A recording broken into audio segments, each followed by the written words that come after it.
ça va tellement vous effrayer et vous allez tellement ruminer. Ce qu'il faut se dire, c'est que l'âge là, c'est une des plus grandes zones d'inconfort possible. Tout ça, ça contribue en fait à te rendre faible. Vous n'allez jamais créer quelque chose dans votre propre vie. Si tu fais toujours ce que tu as toujours fait, tu auras les résultats que tu as toujours eus. Il y a un fameux proverbe qui dit « Je veux pas de ton poisson, apprends-moi à pêcher ». C'est un peu ce que j'essaie de transmettre ici. C'est quand la dernière fois que tu as fait quelque chose pour la première fois? On a toujours été conditionné à avoir un CDI, faire attention, la sécurité. C'est pas quelque chose de mauvais, mais c'est quelque chose qui nous bride vachement et c'est une pensée occidentale et surtout française, de ne pas prendre de risques, d'être toujours dans les clous, de ne pas faire de vagues, etc.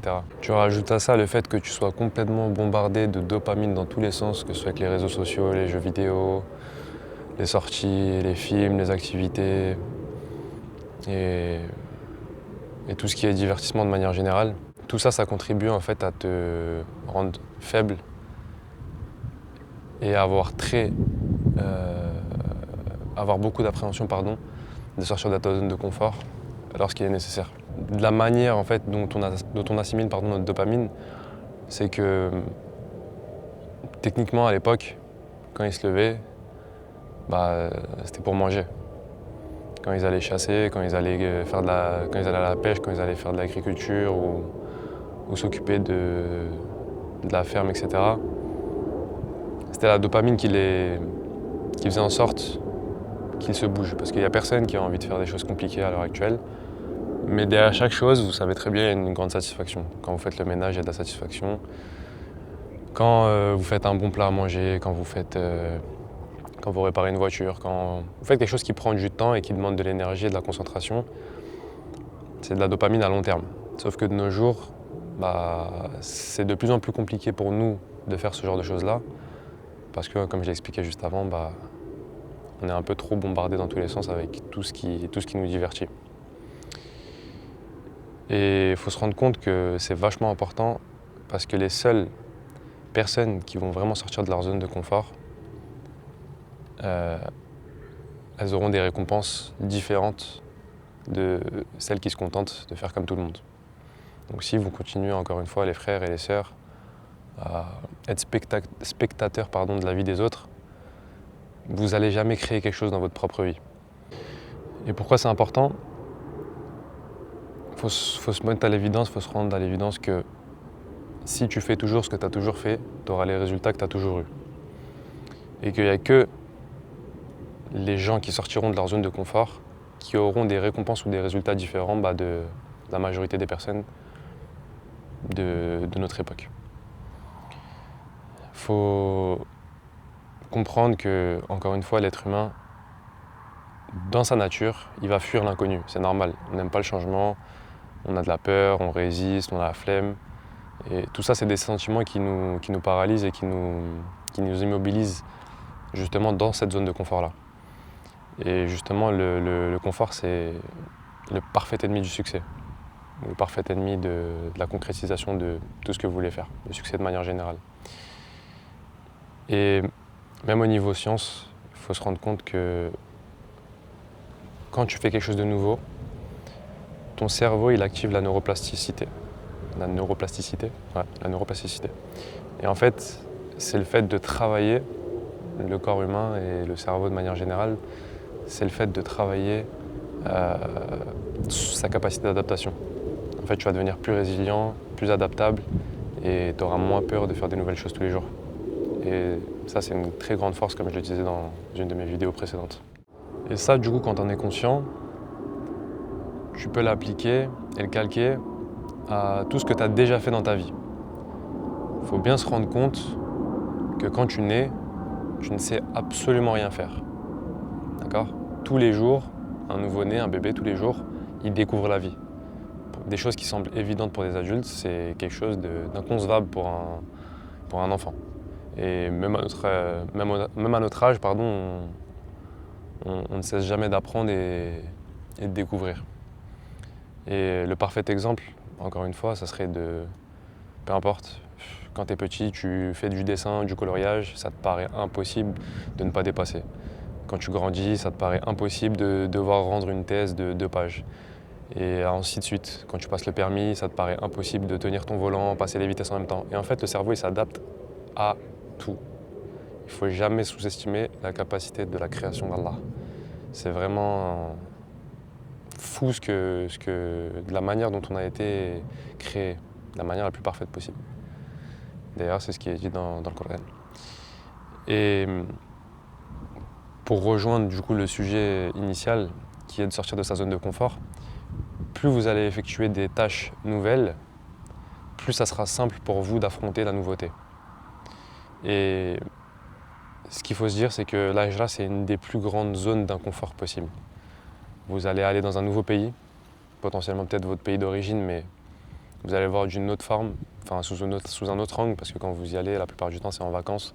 Vous y allez l'été, vous kiffez votre vie, et vous n'avez pas toutes les contraintes qu'il y a au quotidien. Va falloir s'adapter à la langue, potentiellement, aux nouvelles règles, aux nouvelles manières de penser, l'administratif qui n'est pas pareil. Tout change en fait. Et on abandonne toute notre sécurité apparente de France. Donc ton CDI, la sécurité sociale, ton confort matériel, ton chômage, tes aides, tout ce qui s'ensuit. Tout ça, tu le mets de côté et tu pars techniquement pour un futur incertain quand tu fais ta hijra. Mais logiquement parlant et mathématiquement parlant, entre guillemets, plus l'inconfort est grand, plus la récompense est grande, techniquement. Plus durer le combat, plus douce sera la victoire. C'est ça qu'on dit, je crois. D'un point de vue spirituel, ceux qui se contraignent à délaisser les divertissements et leurs passions et à adorer Allah, quand tu es dans un point de vue extérieur, tu peux te dire que ça ne sera jamais aussi plaisant, entre guillemets, que de faire des péchés, d'assouvir ses passions. Mais pour celui qui n'a jamais essayé, et c'est un rappel que je me fais à moi-même, délaissez et testez pendant un moment de vous mettre à 100% dans une adoration. Mais sur le long terme, pas pendant 30 secondes. Je vous dis le long terme, c'est, on va dire, une semaine ou quelque chose comme ça. Et il faut que ce soit assez pour que ça commence limite à devenir une habitude. Et une fois que ça devient une habitude, tu peux limite plus l'enlever, plus la retirer. Pareil de l'autre côté, d'un côté humain, c'est pas mon cas, mais ça serait un de mes objectifs, ça serait vraiment de faire le khair de manière financière. À l'heure actuelle, j'essaye de le faire à mon échelle et avec mes moyens, donc en transmettant ce que je sais et en essayant de motiver la communauté, la Oumma. Mais demain, j'aimerais bien ressentir ce que les gens qui ont des organisations, des associations caritatives, elles peuvent avoir en aidant les personnes autour d'elles, même à plus petite échelle, en faisant plaisir vraiment à ta famille, à ta femme, à tes enfants. Vous savez très bien qu'il n'y a pas plus beau que ça à ses parents, c'est pareil.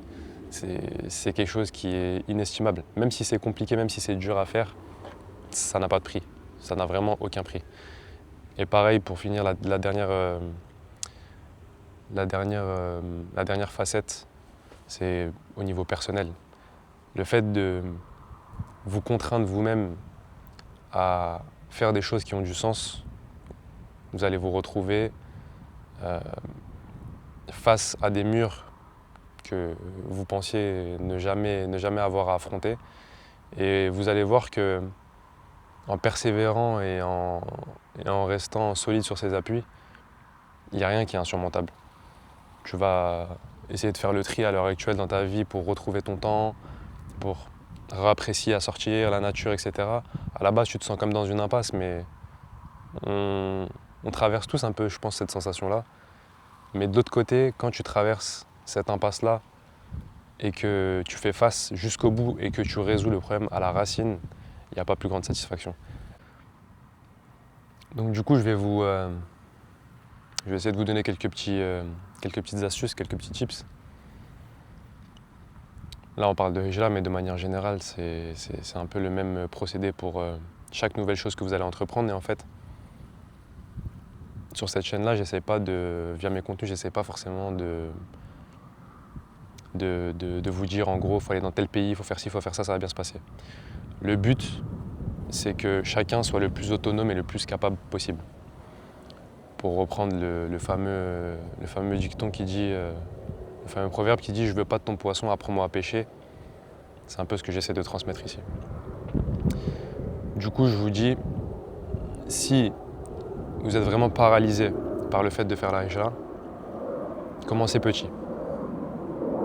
Ne serait-ce que trier les affaires chez soi, ça permet de se conditionner. Le fait de suivre des gens qui ont déjà fait la hijra et qui documentent justement, ça permet de mieux se projeter. Et c'est un peu comme ça pour tout. Commencez petit, parce que si vous voyez le projet final, ça va tellement vous effrayer, vous allez tellement ruminer que à la fin, en fait, la peur elle va engendrer de l'inaction. Commencez par des petites tâches, des petites étapes. Si vous n'arrivez pas Si vous pensez que vous êtes encore une fois dans une impasse, commencez petit. Essayez d'enlever, vous regardez votre temps d'écran, je sais pas, peut-être que vous passez trop de temps sur le téléphone, comme un peu tout le monde.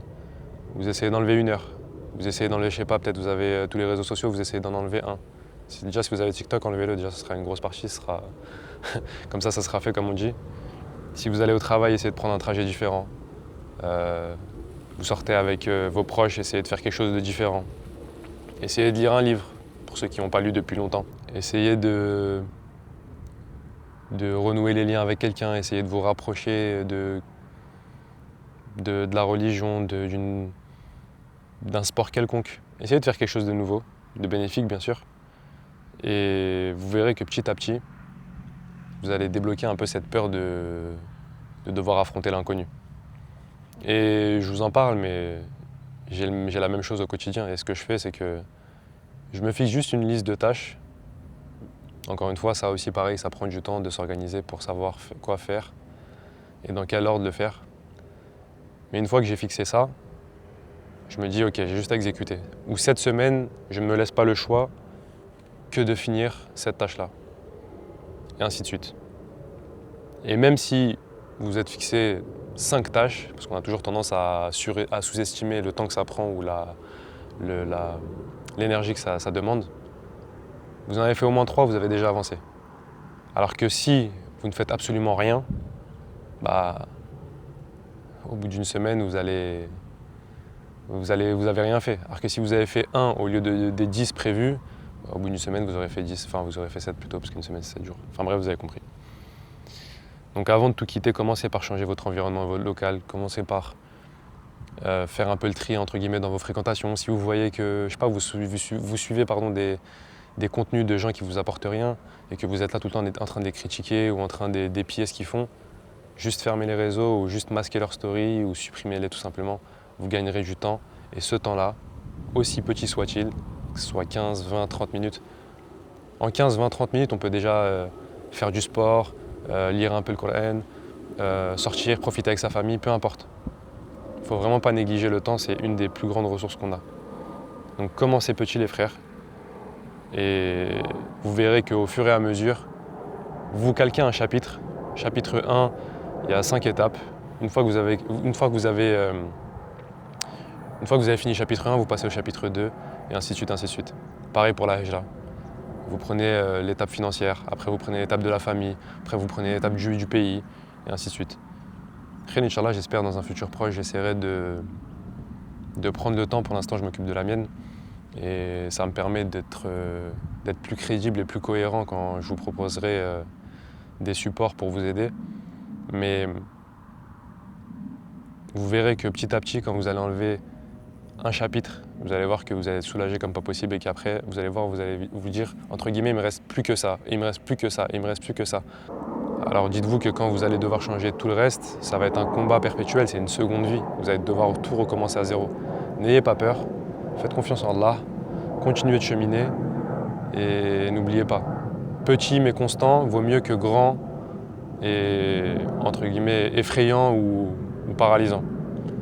Ça sert à rien de se concentrer, de se mettre à fond un jour et après de tout délaisser le jour d'après ou pendant 6 mois et de se dire je ferai ça quand je serai prêt, je ferai ça quand j'aurai de l'argent.